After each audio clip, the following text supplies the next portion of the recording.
have been fighting for 400 years. And your peoples too.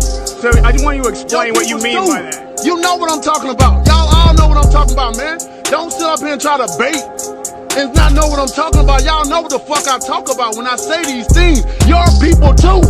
Explain it. Not everybody knows what you're talking about. Radio Raheem, I don't have to explain what's understood, man. You know what I mean by that. You know what I said by that. I ain't gotta go further. And if anybody don't understand that, then God be with them. Go look up the history. Go look up the history. Shit, don't everybody believe in Google? Go Google that shit. See what I'm talking about. You know what I'm talking about, man. You know what. I dare you to sit up there and say, explain. You know what I'm talking about, man. He's fighting people. You know we've been fighting 400 and still fighting to this day. To this day. To this day. The Lord showed me, and behold, 2 baskets of figs were set before the temple of the Lord. After that, Nebuchadrezzar, king of Babylon, had carried away captive Jeconiah the son of Jehoiakim, king of Judah, and the princes of Judah, with the carpenters and smiths from Jerusalem, and had brought them to Babylon. At that time, the servants of Nebuchadnezzar, king of Babylon, came up against Jerusalem, and the city was besieged. And Nebuchadnezzar, king of Babylon, came against the city, and his servants did besiege it. And Jehoiachin, the king of Judah, went out to the king of Babylon, he and his mother and his servants, and his princes and his officers. And the king of Babylon took him in the 8th year of his reign. And he carried out thence all the treasures of the house of the Lord, and the treasures of the king's house, and cut in pieces all the vessels of gold which Solomon king of Israel had made in the temple of the Lord, as the Lord had said. And he carried away all Jerusalem, and all the princes, and all the mighty men of valor, even 10,000 captives, and all the craftsmen and smiths, none remained, save the poorest sort of the people of the land. And he carried away Jehoiachin to Babylon, and the king's mother, and the king's wives, and his officers, and the mighty of the land. Those carried he into captivity from Jerusalem to Babylon.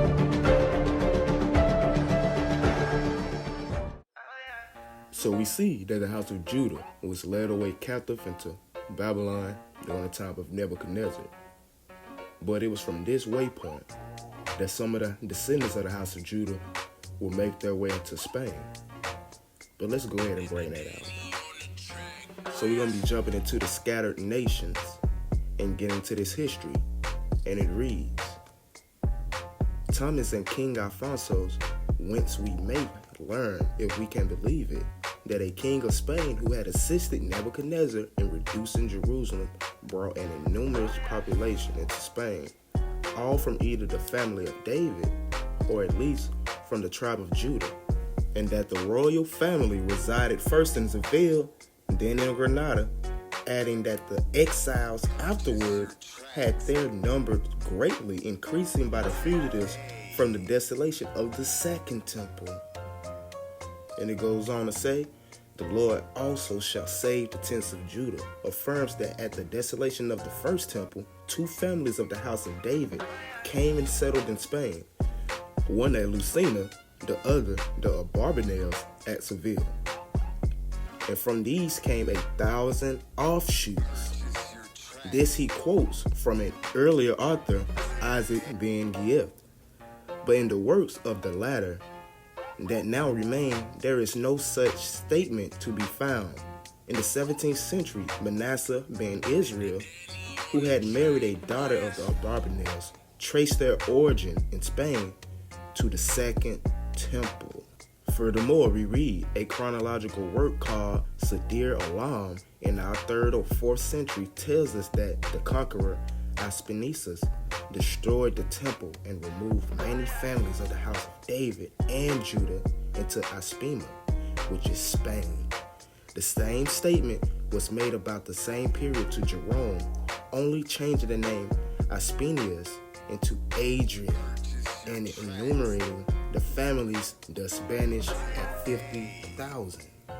And the final page reads, at a conference held in Aragon before the anti-pope in 1414, this number was also given by the Jews. Our Barbanels afterwards gave the same number, but divided it into 40,000 families of Judah and 10,000 of Benjamin and the priests. The Septuagint of Judah still later says that the number of Israel brought out of Palestine into Spain at the time exceeded the number of those brought out of Egypt by Moses. So after reviewing all this information, we can obviously see that there was numerous amounts of the family of Judah, or the family of the southern kingdom, throughout Spain. You had descendants of Judah, you had descendants of Benjamin, as well as Levi. Thousands of offshoots that had been transported to Spain after the destruction of the first and second temple. But let's go on and continue and get some more information on these brews in Spain. Yahya bin Rabbi. Yahya bin Rabbi, also known as Yahya the Negro, was a Portuguese nobleman. He was reputed to be a direct descendant of the Hebrew exile archers of ancient Babylon that claimed to be direct descent from the biblical King David, and was the eponymous progenitor of the Ibn Yahya family. I don't know about you all, family, but if someone's called the Negro, they have to be a Negro. But hey, I digress. Let's continue on. And it reads, Don Fernand, his successor, was also attached to his Jewish subjects. Don Judah was the high treasurer of the royal treasury, and Don David Negro was a particular favorite with him. Alright? And next we read, only apparently cogent suggestions included astrologers and physicians attached to the royal court, or the encourage of the royal princes, such as Judah Negro, a member of a family also known as Ibn Yahya. And the last reference reads, Barbanels was not the only Jewish favorite at Alfonso's court. Two brothers, Ibn Yahya Negro, also frequented the court of Lisbon. Alright, so here we have it again. But I know what you're thinking. Just because they had the surname Negro, they didn't mean they was Negroes. But let's bring out some evidence on that. A treatise of physical geography lets us know that. We need go no further of the Jews of southern Spain and compare them with those of Holland and northern Germany to perceive a striking difference. The Spanish Jew is always dark complexion, and his hair is uniformly black. But wait, there's more. Sources of history in the Pentateuch informs us that thus the black color is found not only in individuals as the black Jews of Portugal. So yes, the Jews of Spain and Portugal were black.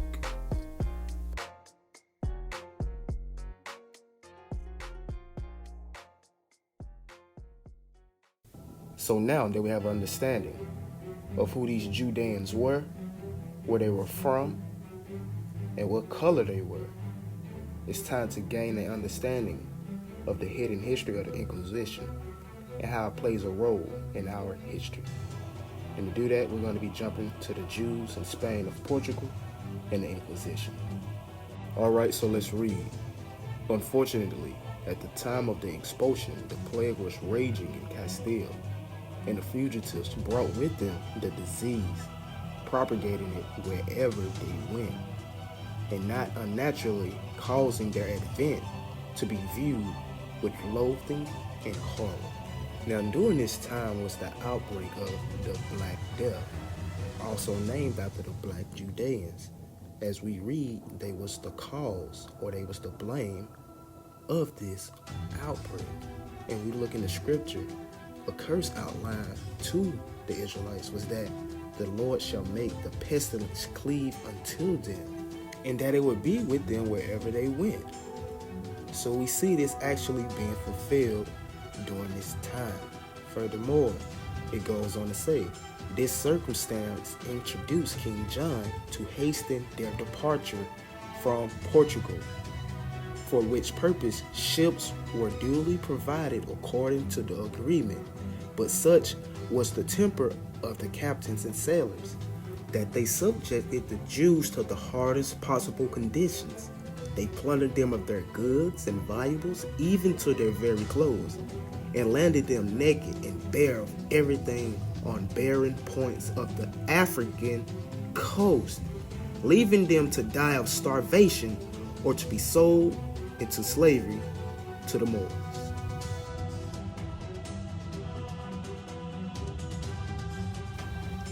Nor was this all.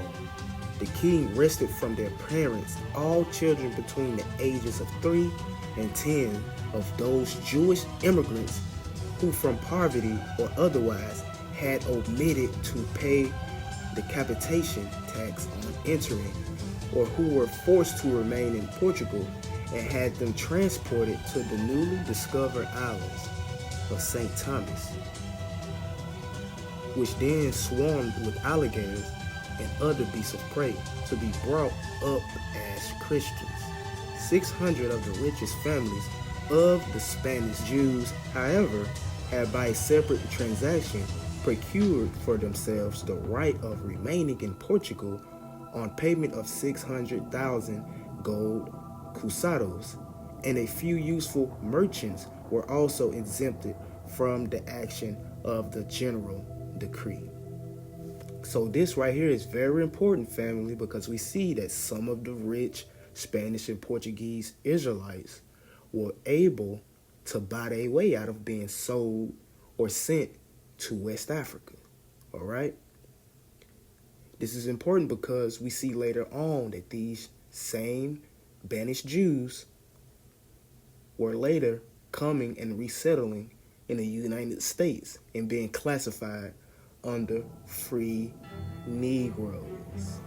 Furthermore, we read, a fresh edict now went forth that all children between 14 and 20 should also be taken from their parents and baptized, and multitudes were dragged forcibly by their hair and by their arms into the churches and compelled to receive the waters of baptism, together with new names, being afterwards given over to those who undertook to instruct them in Catholic faith. Next, the parents themselves were seized and were offered to have their children restored to them if they would consent to be converted.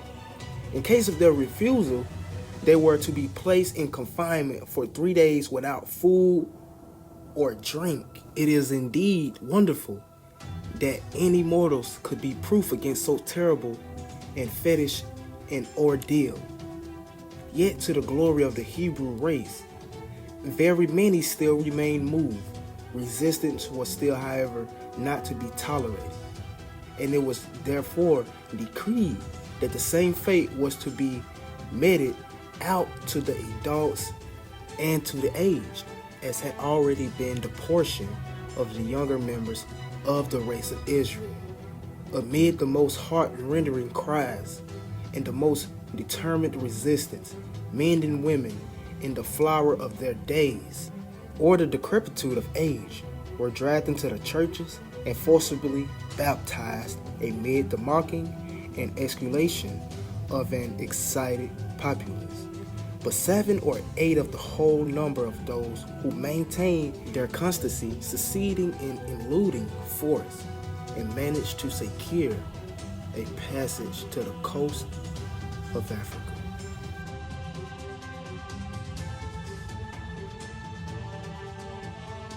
To continue, the Inquisition became a living reality in the whole breadth of the peninsula, and throughout those enormous colonies in America, in Africa, and in Asia, which were subjected to the crowns of Spain and Portugal.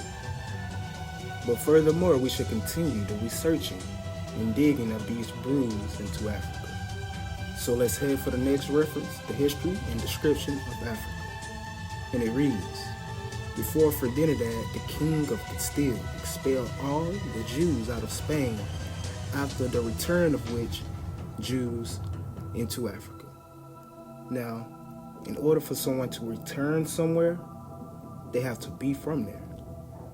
And with Israel being in Northeast Africa, is even more evident that this source is referring to Africa as their homeland. Now let's jump to America being an accurate description of the New World. And we're going to read right here where it says, "The John III, King of Portugal, sent a colony thither above 200 years ago, whom, though the unwholesome air destroyed, yet the place was not left desolate. For he sent new inhabitants, who first settled in Guinea, next in Angola, and lastly on the island St. Thomas, that so they might be the better use to the air. That the said king sold all those Jews for slaves that refused to embrace the Roman religion, and caused their children to be baptized, from whom most of the present inhabitants are descended." So wait. You telling me that most of the people in Angola, St. Thomas, and Guinea are descended of these banished Jews? Was not slaves during the transatlantic slave trade brought from Guinea? Was not the whole 1619 story about slaves from Angola? But let's continue to expound. We're going to jump to the Iberian magazine. And it reads, "The discovery of the Gold Coast served indeed yet more to enlarge the sphere of the navigation of the Portuguese than their slave trade, but it forced them also to extend themselves on the coast and to settle colonies in the Congo, Angola, and other places which they had till then neglected. Prince Henry's colonies were enlarged by his successors. King John II in 1491 expelled all the Jews to the island of St. Thomas, which had been discovered in 1471, and to other Portuguese settlements on the continent of Africa. And from these banished Jews, the Black Portuguese, as they are called, and the Jews of Loango, who are despised even by the very Negroes, are descended. By these colonies, St. Thomas soon became a confederate place of trade and valuable for its sugar plantations." So this is when we start to see them being sent down to Brazil, down to the West Indies, down to St. Thomas to work during the early transatlantic slave trade on the sugar plantations. And we see all these sources are overlapping themselves to show these things to be true. We see that the Jews were sent to the Congo, to Angola, to Guinea, to the island of St. Thomas, and to the island of Sao Tome. Alright? But let's continue. Alright, so we're going to jump to Africa being an accurate description of the regions. And we're going to bring out something extremely important right here. Alright? And it reads, "Many Jews also are scattered over this region, some natives, boasting themselves of Abraham's seed, inhabiting both sides of the river Niger." But let's remember something. The Portuguese arrived at the Niger Delta on the coast in 1473. By the 17th century, coastal trade had supplanted the trans-Saharan trade, mostly dealing in slaves. During the years when the slave trade flourished, nearly half the number of slaves exported from Africa came from the Niger Delta, which came to be known as the Slave Coast. Others are Asian strangers who fled hither, either from the desolation of Jerusalem by Vespasian, or from Judea, wasted and depopulated by the Romans. Alright, so remember this here. These Spanish and Portuguese brews came by way to Spain during the time of Nebuchadnezzar and the Babylonian captivity. So right now we listen off Hebrew Israelites that was already in West Africa before the Inquisition. So you had a whole link up in West Africa of the Jews fleeing from Jerusalem and the Druze fleeing out of Europe.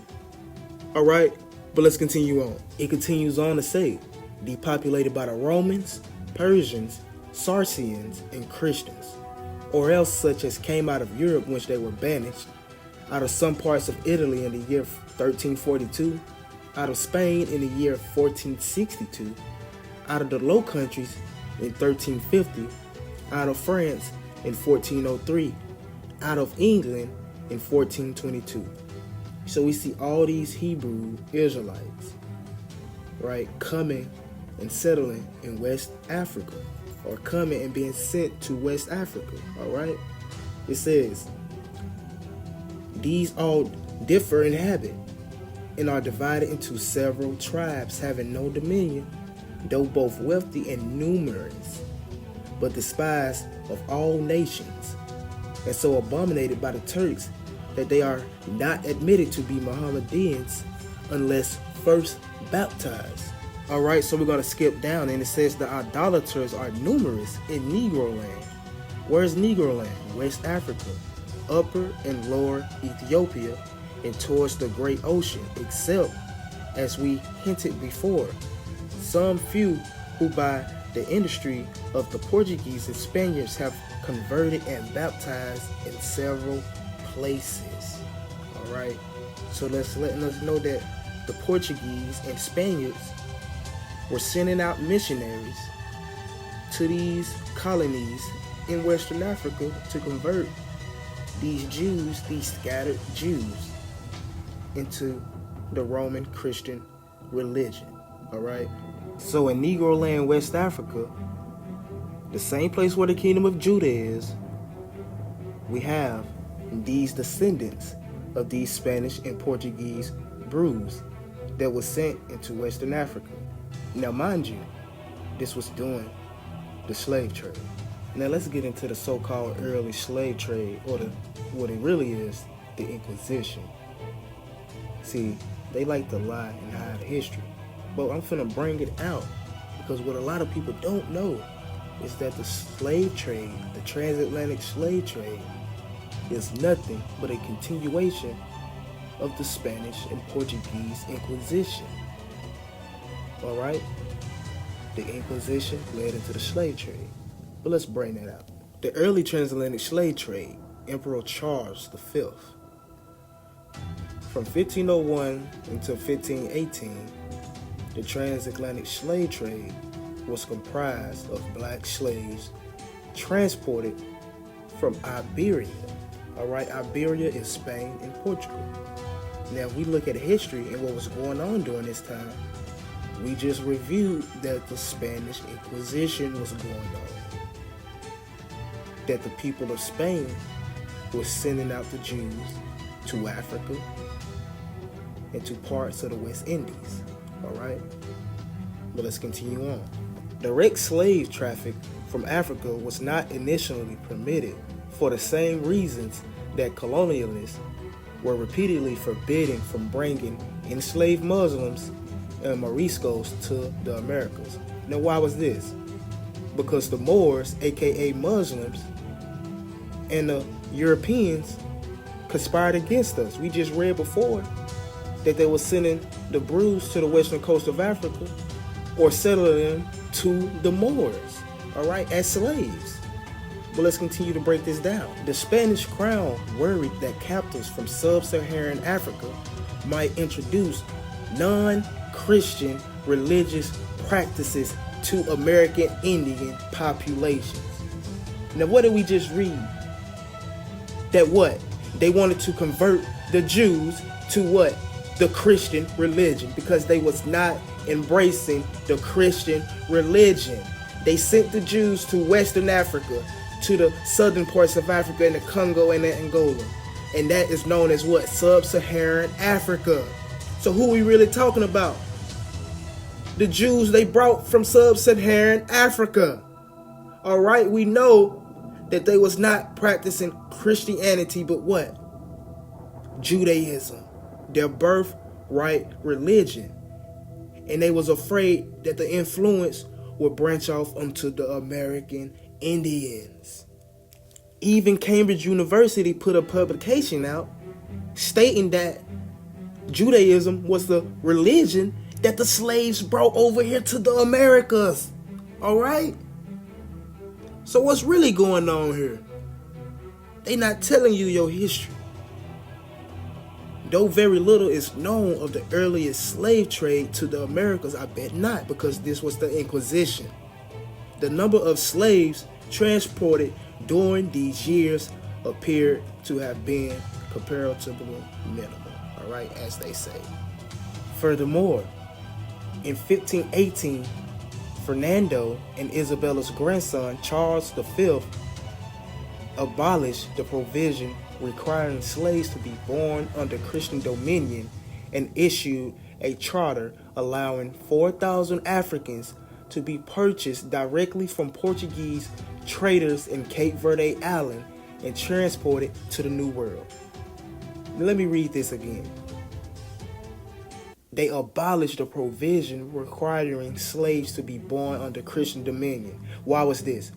Because the slaves they was taking before were now in Africa. So they went after them. The first slave ship, presently known to have sailed with captives directly from Africa to the Americas, embarked from the Cape Verde Islands and Sao Tome, arriving in Hispaniola, Puerto Rico, and Cuba during the mid-1500s. Now we know that the people of Sao Tome were what? Descendants of the Spanish and Portuguese. But we finna jump to this book and bring something out on the people of Cape Verde. Portuguese explorations to the west and the formation of Brazil informs us that by the year 1470, the Portuguese had found the equatorial island of Sao Tome in Guinea Gulf, off the African coast. The climate proved to be extremely wholesome for Europeans, and settlement was slow. The official chronicler of King John II, Garcia de Resende, reports one of the methods to populate this island that also throws some light on the tragic form of Jewish participation in the Portuguese Atlantic Empire. The king had allowed Jewish refugees from Spain, from where they had been expelled in 1492, to remain in Portugal only to return for payment of an enormous ransom. In 1493, those who could not pay had their children taken away from them, baptized by force, and deported to Sao Tome in order to be raised as Christians and to help populate the island that the king had just leased to Alvaro at an annual rent of 100,000 reais. Alright? So that's why I say that this is important, because as we see throughout history, that the people of Sao Tome indeed were not Africans, as they say, but actually Jewish deportees, Hebrew Israelite deportees, to populate that island. Alright? So let's jump to the next source, and I'm going to show you in plain day how the education system lies to us and hides the truth in plain sight. And the next source reads, in Spain's largest city, Seville, free and enslaved Africans congregated in ethnic enclaves. As their numbers grew, Isabel and Fernandad named one John de Valladolid of noble lineage among Negroes to regulate the city's African community and be its chief and judge. So we see that here in this source he's described as a so-called African to be in charge of the so-called African community. But here when we jump over to Wikipedia, this same man is referred to as what? A Jew. Born Jewish, he converted to Christianity, as they say. More than likely he was converted and baptized during the times of the Inquisition. So how did he go from Jew to African? The same way we over here in the United States and went from Jew to African, Israelite to African. Just because throughout history we've been lied to, thinking that the only people in the Bible were black or descendants of Ham, thinking that the only people in Africa are descendants of Ham. No. But let's continue. Now we're going to jump to review de la historia de las religiones. Alright? And it reads, the communities of Lima and Cartagena also naturally looked to Seville, but also had a close relationship with the Portuguese enclaves in Africa.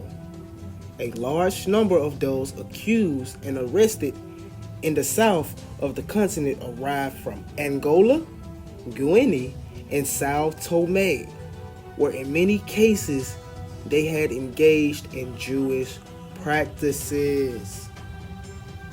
So we see here again that brews being sent to the West Indies, specifically right here in this source to Mexico, from Angola, Guinea, and Sao Tome, because they was engaged in Jewish Hebrew Israelite practices, the practices that they brought to that land. It's that simple. Hidden history. Alright?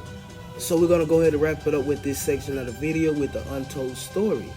And it informs us that the black Jews went to Portuguese colonial possessions in Western Africa, which were Guinea, Sao Tome Islands, Senegal, Angola, and a few islands near the African coast. Alright? Throughout their persecution in Portugal, thousands of Jews left the country.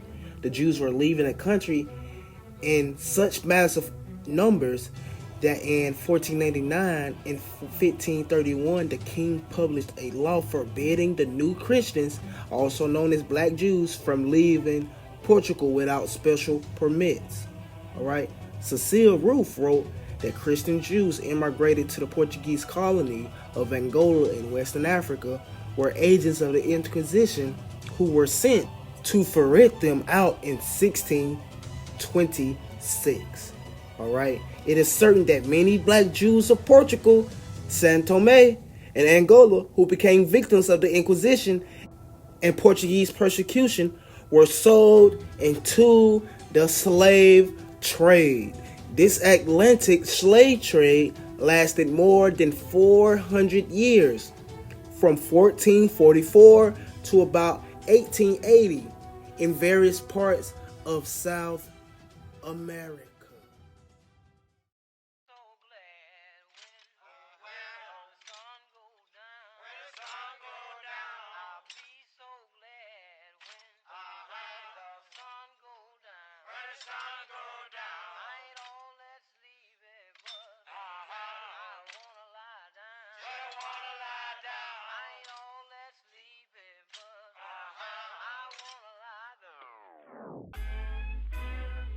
Alright, I know we've been digging through a lot of information.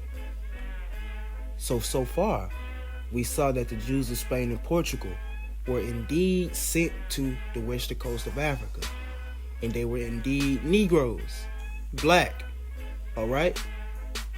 We saw that they were later picked up into the transatlantic slave trade and sold as slaves, sent to the United States of America and other parts of the Americas, as in the West Indies, Brazil, Mexico, and various places of that sort. Not only that, but that some of them later met up in Nigeria or around the Niger River with their other brethren that was already there previous to the Inquisition, and they were also sold into the slave trade. Alright? So our Hebrew Israelite heritage is evident and is true. Alright? So now we're about to get into Judah being dispersed to the four corners due to the Inquisition coming out of Spain and Portugal, and out of Africa and out of Brazil. Alright? Isaiah 11 and 12. And he shall set up an ensign for the nations, and shall assemble the outcast of Israel, and gather together the dispersed of Judah from the four corners of the earth. The Jews and Moors in Spain lets us know that the New World, the discovery of which Jews and Moors had made possible, poured into the mother country a prodigious wealth, which hastened the ruins of Spain. Spain would have maintained her position as leader in the commercial world, and Italy and France and the Netherlands, the new home of the Jews. Alright, so we see that Italy, France, and the Netherlands became the new home of the Jews. I told you all to remember those Jews that was able to pay the tax to not to be able to be sent to Africa, because these are these Jews coming out of Portugal and settling in these various countries in Europe. Those that was not sent to Africa. Alright, these was basically the rich brews, okay? They were sent to these European countries, and as we're going to continue to see, some of these Negro Sephardic brews were later coming and resettling in the Americas and being classified as free Negroes, okay? Furthermore, many of the Portuguese Jews settled and became prosperous in the Indies, which is the West Indies, in southern France, and in Hamburg. Others settled in the Netherlands and became especially prosperous in Holland. From Holland, large numbers of the descendants of the Portuguese and Spanish exiles entered England, so they went from there to England through the intercession of Manasseh ben Israel with Oliver Cromwell. And from England and from the Indies and from Italy, they entered the United States. So this verified what I just previously stated. They was all coming from these European nations or these other nations that they were scattered to and coming and settling back in the United States, all right? But let's jump to Jews and Muslims in British colonial America. And it reads, in this work, we present a series of colonial documents, contemporary, first-hand accounts, records, portraits, family genealogies, and ethnic DNA tests, results which fundamentally challenge the national storyline depicting America's first settlers as white, British, and Christian. We postulate that many of the initial colonists were Sephardic, Jewish, and Muslim Moorish ancestry, alright? So we just reviewed this, man. We know that both the Moors and the Jews were black. The source told us that they were selling the Jews to the Moors as slaves. So there you have it. Furthermore, even a particularly New York founded by the Dutch, as New Amsterdam was heavily peopled by Sephardic Jews and Moorish Muslims. Alright. From the references we've read before, we know what? That the Sephardic Jews were black. As we take a look at this and that genealogy tips, it informs us as well that some say that the term Black Dutch refers to the Sephardi Jews who married Dutch Protestants who escaped the Inquisition. Many of their descendants later moving to the Americas. The black referring to their dark hair and complexions, alright? So we got black Jews coming in from everywhere, man.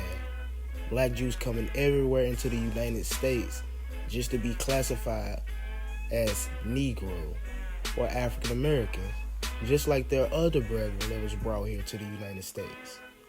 Yes, we from Africa, but what nation do we come from? What people do we come from? And let's continue to expound. So let's read from Black Jews in Africa and in the Americas. And it reads from the third highlighted section. William Barrington happened to visit a Sephardi synagogue in Amsterdam, where he commented that the Jews were very dark-skinned and lascivious. They were the most black, alright? So this is important because now we're about to bring out a real live descendant of these Sephardic Jews. Rabbi Elazar de Mota here in Dominican Republic, Santo Domingo. We're here at the cemetery where our ancestors that came from Portugal, Amsterdam, and Curaçao, where they were buried. This is where all began for us. The first Jew that was buried here, Jacob Pardo, who was a native from... So now let's jump to Nature Knows No Color Line. And we're going to bring out where it says, so dark were the Jews, especially of Portugal and southern Spain, that many whites thought that all Jews were black or dark. Alright, let's jump down. Many of the Jews who were banished from Portugal by John II settled in the West Indies. John Bigelow, who visited Jamaica in 1850, saw the descendants and says they were Negroid. Come on now. But here go a real live descendant right here. And your name? My name is Miss Hannah Diana Levy, third. I am the great-granddaughter of first Hannah Glaze and the second granddaughter of first Hannah Watson. My mother is Leonie Levy. She married the son of Uriah Augustus Levy, James Roy Levy, and my great-grandfather is John Alberta Watson from Scotland, Dundee. They came to live in Jamaica. They were producers who produce crops and send it back to Scotland and Israel. I live in Mount Peace, Lucy, Hanover. And my brother is Joshua Michael Levy, Percival Levy. We are from the tribe of Levites, and we will represent the biblical, the Bible. I would like to contact the Jewish people. I'm 43 years now and I've never met the Jewish nation. Something else to note from this, it says the Eastern Jews who settled in Austria, Poland, and Russia were Negroid too.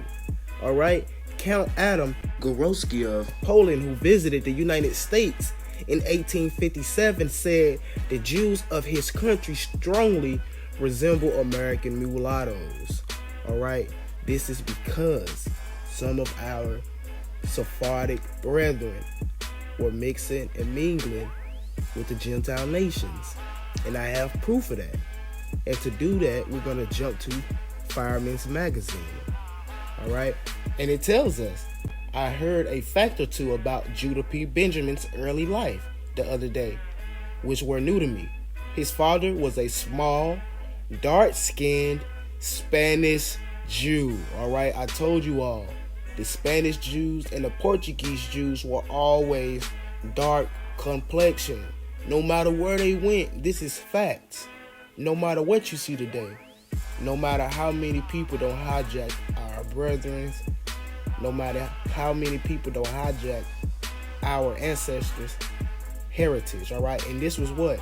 Who kept a little fruit shop on Market Street, Charleston, South Carolina. So this brother was in Charleston, South Carolina. But let's continue to read. Go to the second paragraph. It says, both Mr. and Mrs. Benjamin were devout adulterers to the grand old religion of their fathers, and Judah P. Benjamin was educated. He was always retained his respect for his race, although he married a Gentile. So like I said, man, we got the brother Judah P. Benjamin here.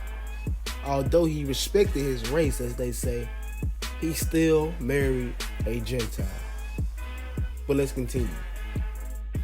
This is coming from Florida International University of Israel's Seed, okay?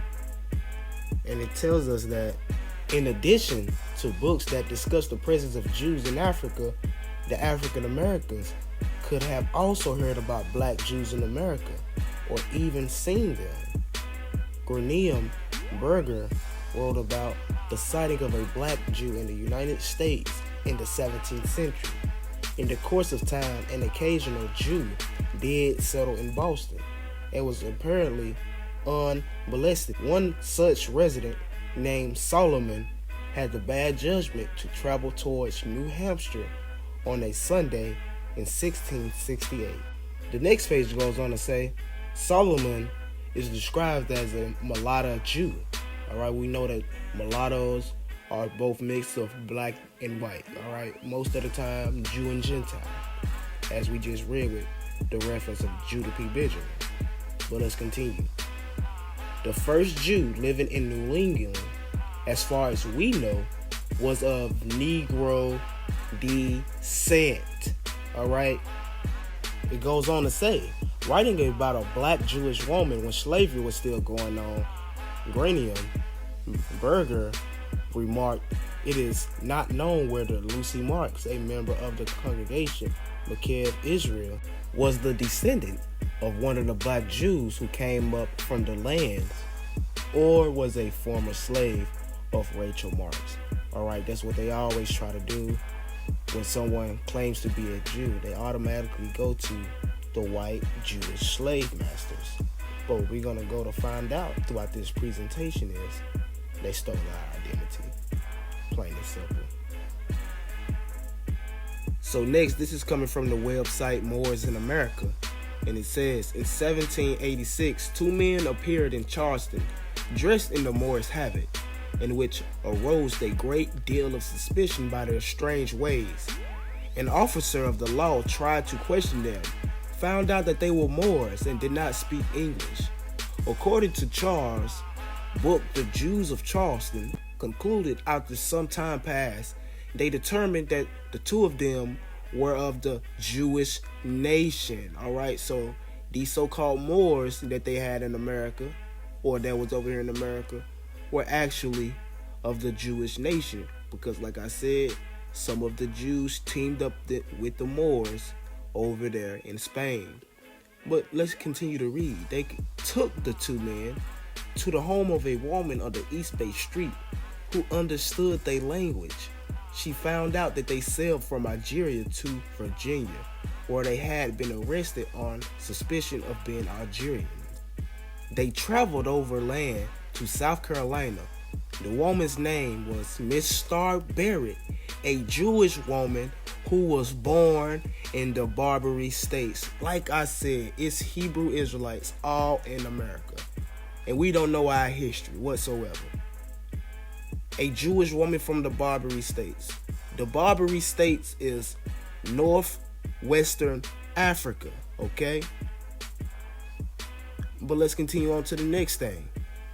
Now we're going to be getting into the Jews of Philadelphia, their history from the earliest settlements, all right? And it says, a party of 27 Hebrews set sail for a port in Venice of Bahia, bound for what was then called New Amsterdam, which is now New York City.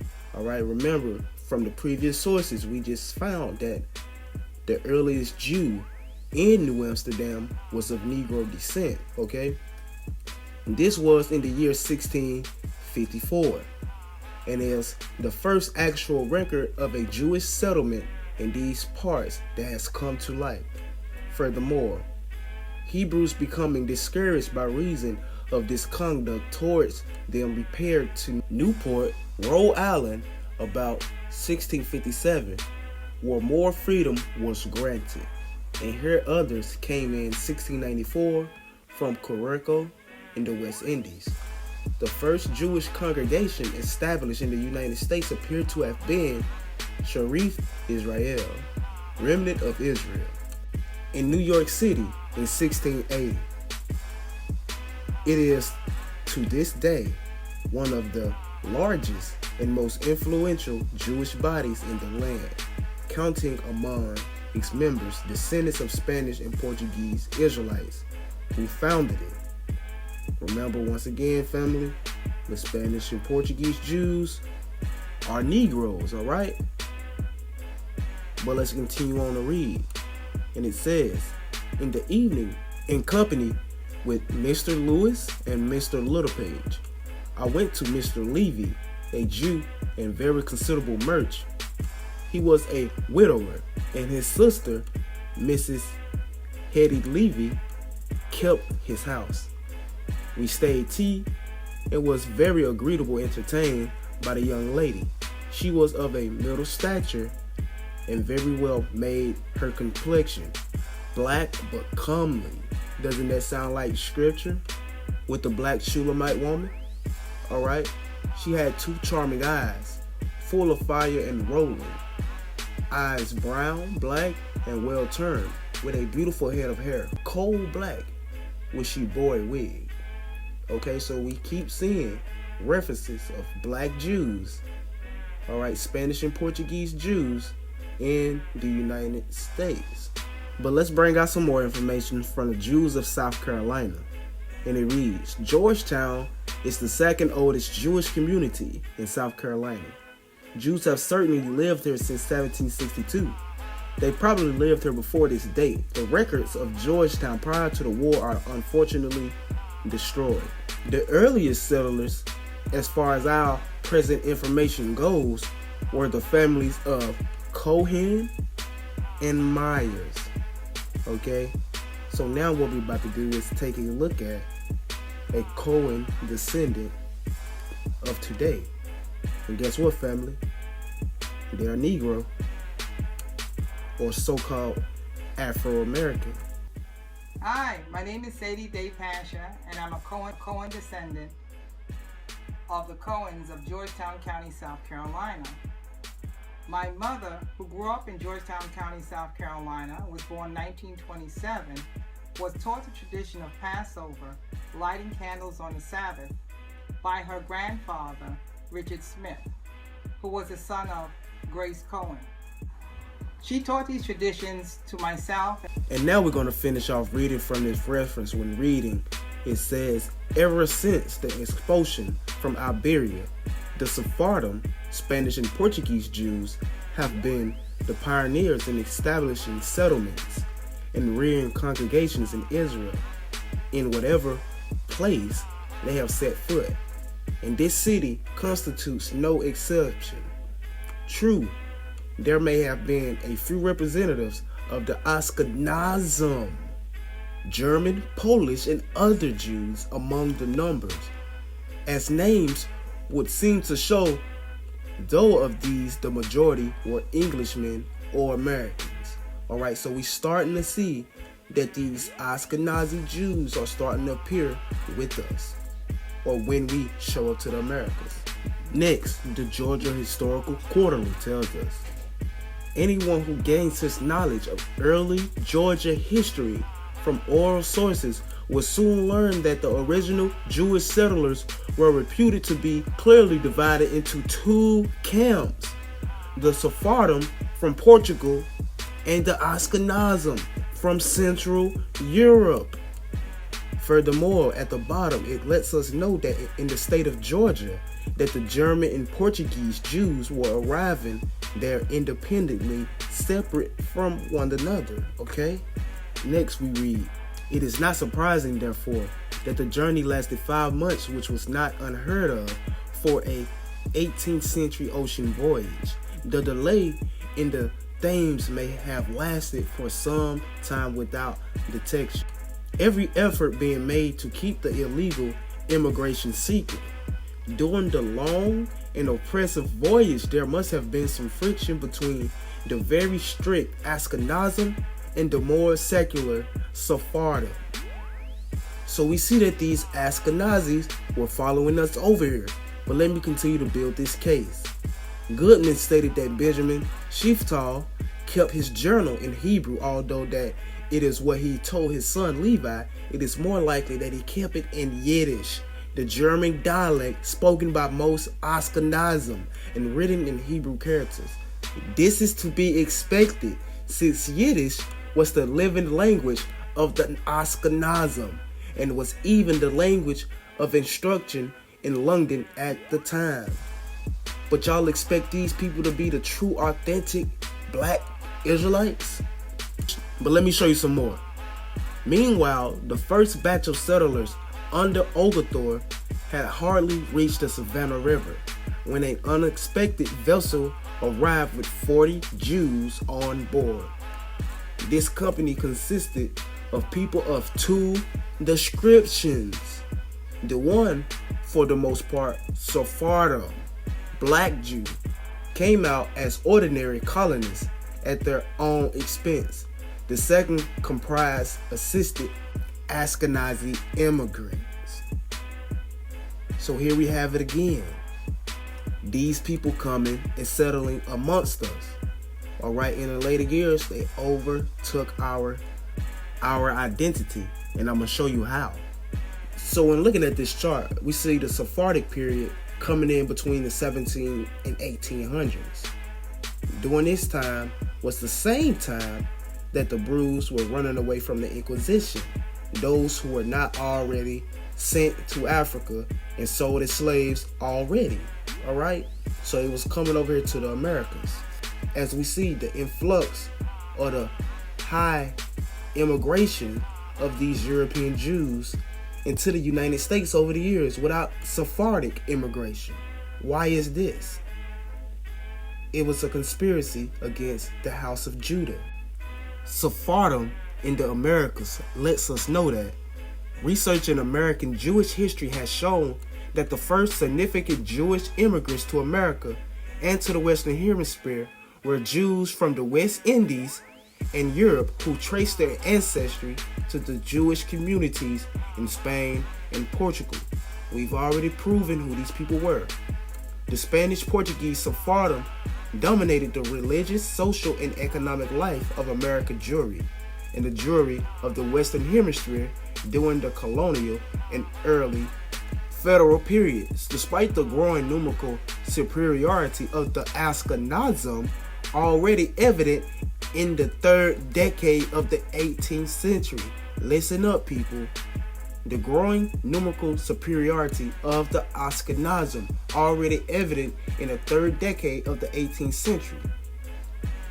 By the early 1830s, however, the Sephardim were overwhelmed numerically by a flood of Jewish immigrants from German-speaking Central Europe. These German Jews soon developed much of the institutional framework that would serve as the foundation for a future American Jewish community. So that was the purpose of bringing these European Jewish converts into the United States, to overtake the identity of the true Negro Sephardim Brews. So what do you think was going to happen to the free Jewish Negroes? They already had wiped out the identity of their Jewish Negro brethren that was enslaved on the United States.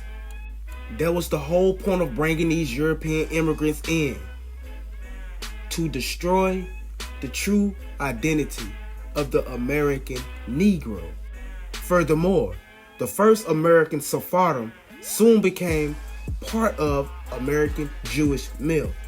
They were viewed as the grandees of the American Jewish society.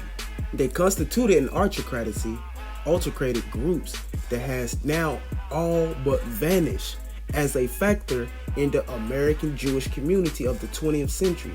Yet the Sephardic community continued to carry a certain mystique that led Ashkenazim to join and even to take over Sephardic congregations and to claim Sephardic origins. Oh man, do you see this crowd, man? Everybody want to be an Israelite until it's time to live out those curses. Everybody want to be an Israelite until it's time to deal with those curses. We the only ones that endured it. Furthermore, we see that these so-called Ashkenazi German converts had the intentions to take over our congregations, which led to our origins and heritage being claimed by Europeans. To finish this up, we're going to be jumping to the black Jews of Africa and the Americas. And it tells us that the idea that the Jews were black persisted into the 19th century. Alright? So right around this time that these Europeans were immigrating to the same places these Spanish and Portuguese, these Negro Spanish and Portuguese, as I may rephrase it, is around the same time the color of the Jews changed. Now, isn't that interesting? So now we coming to an end, but I want to bring out a verse that's really important to the descendants of Judah scattered to the four corners of the earth, because this was set forth by the Most High. And when we look at this scripture, you will understand what I'm saying. Thus saith the Lord, the God of Israel, like these good figs, so will I acknowledge them that are carried away captive of Judah, whom I have sent out of this place into the land of Chaldeans for their good. For I will set mine eyes upon them for good, and I will bring them again to this land, and I will build them and not pull them down, and I will plant them and not pluck them up. And I will give them an heart to know me, that I am the Lord, and they shall be my people, and I will be their God, for they shall return unto me with their whole heart. So, family, where is Chaldea? That's right, Babylon. We distract the house of Judah, the southern kingdom, from Babylon to the four corners. We see that after their expulsion from Spain and Portugal, some went off into other European countries, later making their way into the United States and other parts of the Americas, while others were sent to the western coast of Africa and later sold as slaves in the transatlantic slave trade, family. So they know who we are. They took our identity, but it was prophesied. O Lord, my strength and my fortress and my refuge in the day of affliction, the Gentiles shall come unto thee from the ends of the earth, and shall say, Surely our fathers have inherited lies, vanity, and things wherein there is no profit. You know we the real Jews? Ah, that's good then. Since you know that, but y'all fake though, man. Y'all gotta get right, man. We the real Jews out here. We the real Jews. We the real Jews. We the children of God. We the children of Israel. We the Israelites, not a Jew.